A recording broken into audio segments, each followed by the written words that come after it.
the phone call I never wanted to get. Hello? Is this Steve Johnson? Yes? There's been a fire. Mr. Johnson, are you there? Sir, your family is safe. The smoke alarms worked.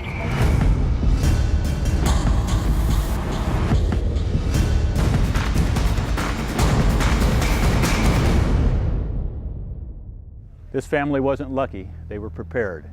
An accidental small fire started in their laundry room after they went to sleep. But that's where this story ends, because this family had installed smoke alarms in their house. Smoke alarms can protect your family when you're not able to. Smoke alarms that work save lives. Why wouldn't you install them? Smoke alarms can cut your chances of dying in a home fire by approximately 40%. And maintaining them is as easy as replacing a 9-volt battery every 6 months and testing them monthly. Protect your family while you're away. They deserve it.